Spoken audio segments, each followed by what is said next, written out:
Welcome. Today we're reading the chapter Old Sultan, of the novel Grimm's Fairy Tales. Now, sit tight and let's get into it.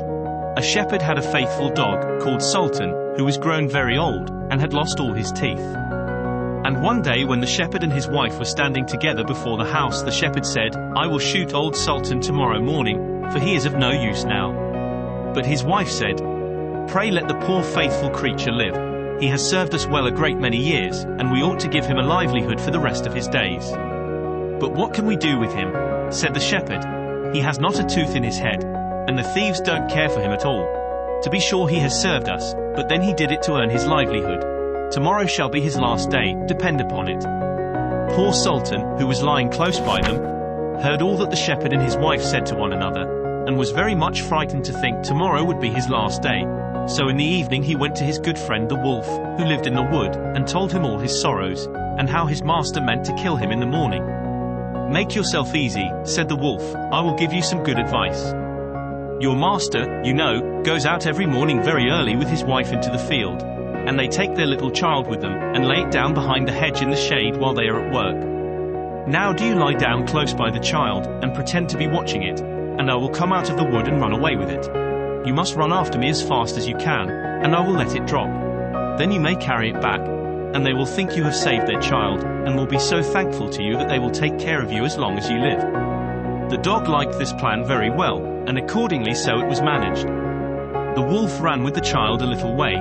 The shepherd and his wife screamed out, but Sultan soon overtook him, and carried the poor little thing back to his master and mistress. Then the shepherd patted him on the head, and said, "Old Sultan has saved our child from the wolf, and therefore he shall live and be well taken care of, and have plenty to eat. Wife, go home, and give him a good dinner, and let him have my old cushion to sleep on as long as he lives."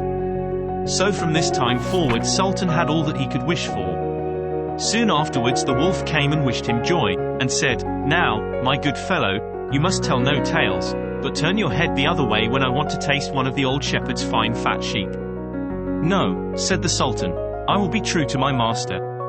However, the wolf thought he was in joke, and came one night to get a dainty morsel. But Sultan had told his master what the wolf meant to do, so he laid wait for him behind the barn door, and when the wolf was busy looking out for a good fat sheep, he had a stout cudgel laid about his back, that combed his locks for him finely. Then the wolf was very angry, and called Sultan an old rogue, and swore he would have his revenge. So the next morning the wolf sent the boar to challenge Sultan to come into the wood to fight the matter. Now Sultan had nobody he could ask to be his second but the shepherd's old three-legged cat, so he took her with him, and as the poor thing limped along with some trouble, she stuck up her tail straight in the air.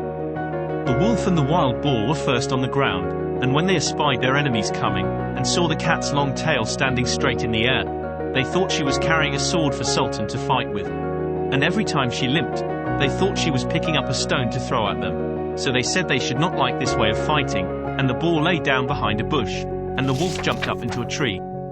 Sultan and the cat soon came up, and looked about and wondered that no one was there. The boar, however, had not quite hidden himself, for his ears stuck out of the bush. And when he shook one of them a little, the cat, seeing something move, and thinking it was a mouse, sprang upon it, and bit and scratched it, so that the boar jumped up and grunted, and ran away, roaring out, "Look up in the tree! There sits the one who is to blame."